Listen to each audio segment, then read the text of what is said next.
Hi, my name is Jayoza, and I coach people who have to give high stakes speeches.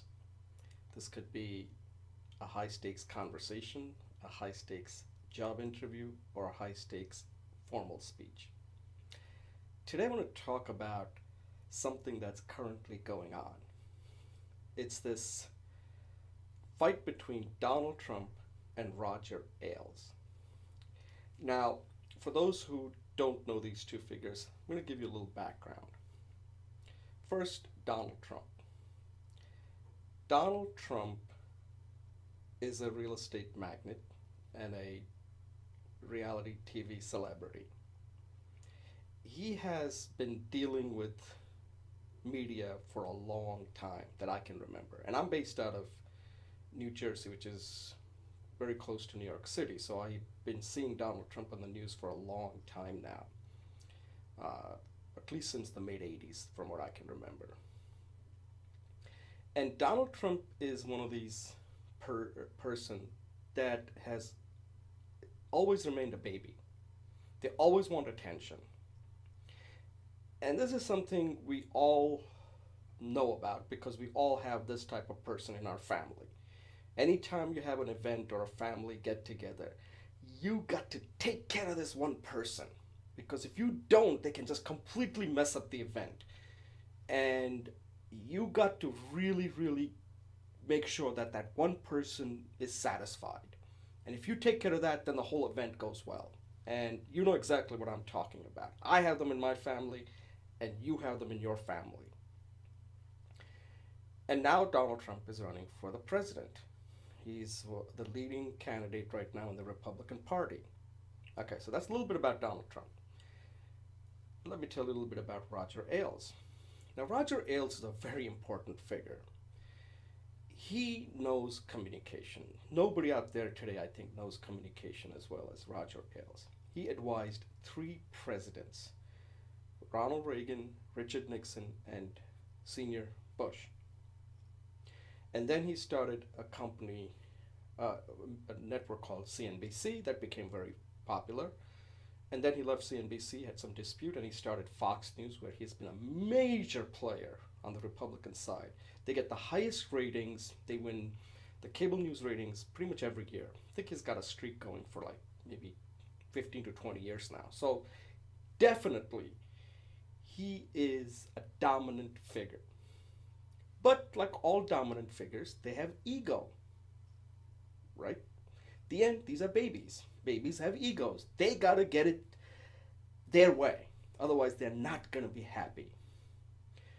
So what we're seeing now is a clash taking place between Donald Trump and Roger Ailes. And here's what's happening. Donald Trump was asked a question that he didn't like by one of the person that Ailes has been pushing. Her name is Megyn Kelly. The question was unfair, but look, when you're running for president, you got to be above it. But Donald Trump didn't take it that way. He has something against this person, but there's something bigger going on. But let's just say he has something going. I think it wasn't that big, but I think he's made it big. So that's one thing. As anybody that is a baby, they take the littlest thing, the smallest thing, and blow it out of proportion. That's a sign of a baby, right? You know exactly what I'm talking about. That's what babies do. Something that you think shouldn't bother them, suddenly is like, wow, I didn't know that you were bothered by that. And then you have to take care of it. Like, I have to take care of this. You got to do that when you're dealing with babies. Donald Trump is a big baby. No doubt about it. But hey, he's a rich baby. You got to deal with him. But Roger Ailes is also a big baby, too. So this question was asked by Megyn Kelly about how Donald Trump has used some bad language against women, and he took offense at this question. That was the first question asked in the first debate. It pretty much created this friction right there. And then there was tweets that took place and things were said, and he escalated and escalated, and it just went on. Okay, so now comes this debate that's going to be held tomorrow, or actually I think it's tonight. And again, Megyn Kelly is one of the moderators. Donald Trump does not want her as the moderator. And he again escalated this, that he was not going to show up if she was going to moderate. Then the Fox News, according to according to the things that I've read, Roger Ailes and his advisor sent a tweet that made fun of Donald Trump and etc. Things escalated. Okay, so Donald Trump latched onto that. Now say there's definitely no way I'm going to be coming to the debate. Okay, so that's what's going on. But there's something bigger going on here. And this is the thing that I think a lot of people are kind of missing. And this is where I think Donald Trump, even though he's a big baby, but he's a pretty smart baby. Donald Trump has a weakness, a big, big weakness. He's been very successful in real estate and he's been successful on television, but he has no real political experience. So, how do you convince people that you are ready for the job of the President of the United States, one of the most difficult jobs in the world? Before I explain that, let me step back a little bit to give you another perspective of this. 2007 and 2008, Barack Obama is running for president.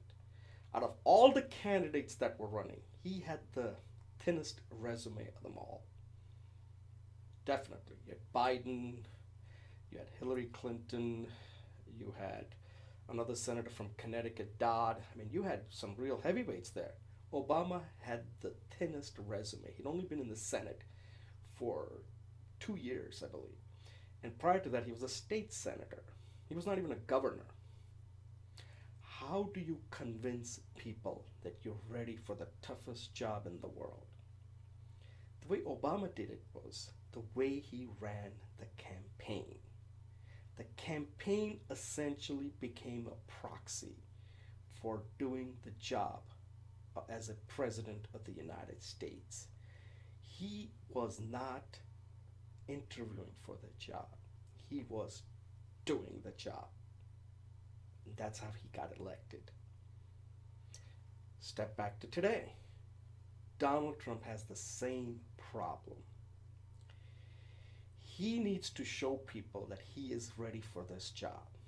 How do you do that? You got to show that you're tough, you're a tough negotiator, and you're not going to get pushed around. You need to convince people that you are indeed the person who's ready for this big job. And that's where Fox News comes in. So this thing with Megyn Kelly and this tweet that was sent, those are all minor things that he has to blow it out of proportion to take the high ground. But what he's really doing is he's showing people, because when you are not the president, you don't get to take on Putin, you don't get to take on the Ayatollah, you don't get to take on Kim Jong-un or ISIS or anybody. You can only talk about it. How do you show that you are indeed capable of taking on these type of people? You got to take on the biggest bully that's out there, and that's Fox News. So now Donald Trump is taking on Fox News, and he has essentially got Roger Ailes completely cornered. Ailes cannot win this, no matter what he does. No matter how high he thinks he is running Fox News, Ailes is measured on only one thing, and that is ratings. Ratings is what keeps him at his job. He's not a political person. He's using Fox News as a way to generate ratings. Donald Trump knows that. When Donald Trump offered the ultimatum that the only way I'll show up at this debate is if Megyn Kelly is not the moderator. And it looks like Fox News said, no, we just can't do that. This was a terrible decision. It also goes to show what a big baby Roger Ailes is. Roger Ailes has to worry about his ratings. not worry about like I am tougher than Donald Trump. I'm going to show him how tough I am, and I'm going to stick by Megyn Kelly. Megyn Kelly is a moderator. No matter how highly you think of her, at the end of the day, moderators are not that important compared to the presidential candidates. You got to respect the process and you got to respect the people. And Fox News has to also understand they're a news organization. They're not some sort of Mickey Mouse news network, which many people think they are. But legitimately, let's just say for argument's sake, they're a legitimate news organization. What Roger Ailes should have done was he should have realized that Donald Trump was going to win. He's going to win whether he comes to the debate or he doesn't come to the debate. You've been checkmated. Salvage what you can. At the end, what is important for him here was, because it doesn't look like Donald Trump is going to show up, is to concede and say, you know, Donald, you're right. The election is more important than any network, more important than any moderator, is more important than any president of a news network. We will replace Megyn Kelly with maybe Maria Bartiromo, and we want you to come to the debate. That's it.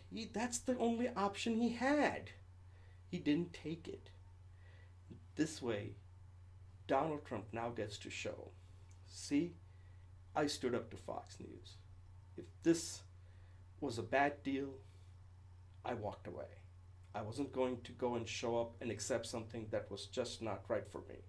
And people want to hear that.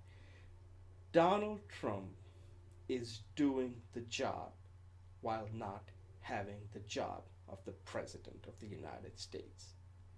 And this is what we all should learn from. This is the genius of Donald Trump. That when you are looking for a job, do not, I repeat, do not interview for the job. Do the job. If you do the job, you get the job. And that's exactly what Donald Trump is showing here. That if you want to get a job, don't interview, because interview is a rule set by somebody else. Do the job, and you'll get the job. So, even though there's a lot of stuff going on that you're hearing about, the media, like, who's winning, who's losing, look underneath on what's going on here. There's a lesson here. That any time you are ever in a situation, you got to show that you are indeed doing the job. Because if you are, you get the job.